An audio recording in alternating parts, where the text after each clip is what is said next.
we're always lucky that many overseas lawyers come to London, and particularly judges.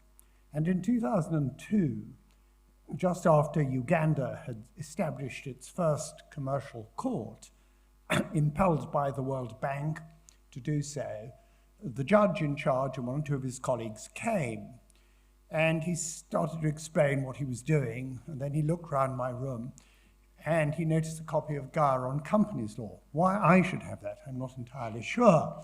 But he told me, the trouble is, I'm working on a 1959 edition. And he then went through the books that he had to get going a commercial court and saying, if you really want to help us, please do something about it. And so he visited one or two other law firms, and I think he must have made the same pitch. And we got together a group from all the major Magic Circle law firms and put together gradually a small committee. And that is how this was born. And all these years later, and it does seem a number of years later, the ILBF has really managed to send 72,000 books to more than 200 organizations in 54 different countries.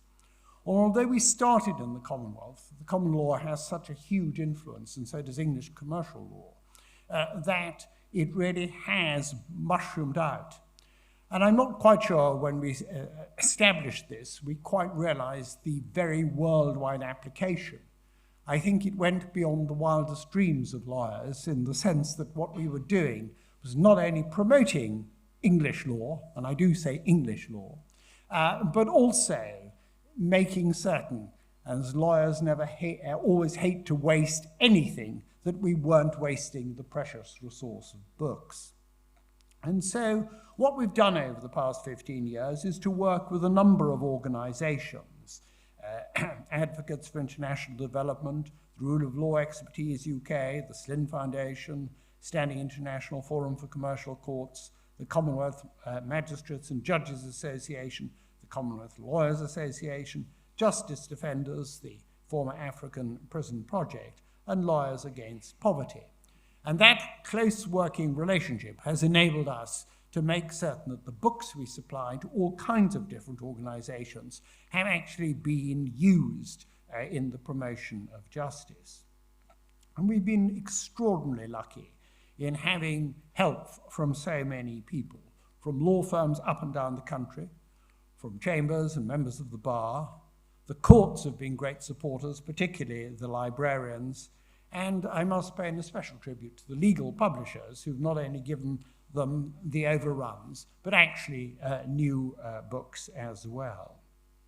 And I think what has really been, outstanding over the more recent times has been the support we've got from students. And it's been wonderful to see two of our administrators here tonight. I've lost them in the audience, but they're wonderful, and they epitomize, really, I think, one of the forward-looking efforts of the charity, which is to try and make certain that everyone understands the value of books.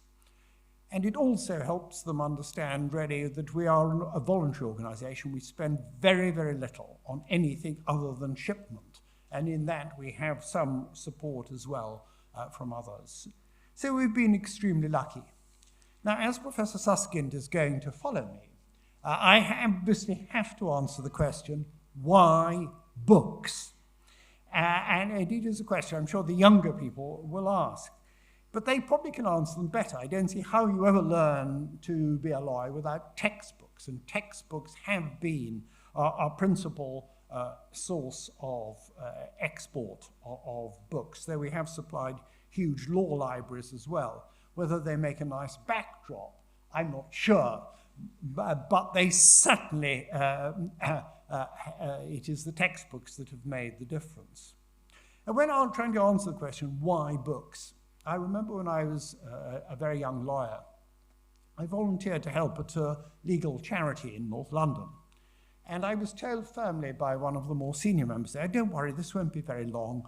We'll have a system of universal legal aid, and you'll be out of a job in 2 or 3 years' time.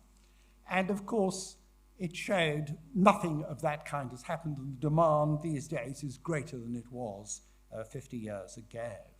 And I think with books, maybe the technology will come that we don't need textbooks. I personally am skeptical about that. It is a comfort, it is the way you look at things, and that's why this charity is so important to the future. And I think the proof of why we need books is in the demand. If people didn't want books, we wouldn't get the demand that we get, and the demand is huge. For Kenya, Sierra Leone, Malawi, Uganda, Rwanda, Ethiopia are amongst those currently to whom we are shipping books. I'm sure we're going to go on doing so, but maybe I'm wrong, and Professor Susskind will be able to persuade me that I am so. I don't believe so, but I will listen with an entirely open mind. Thank you very, very much indeed to everyone for their support, and in particular to Brown Rudnick, whose generosity in hosting this evening, and Jane, if I may call her Jane, Jane's tremendous support and the support of all the trustees has enabled this organization to go from strength to strength. I did the one thing I was absolutely sure about, I wouldn't be standing here in 15 years' time. So thank you very, very much indeed.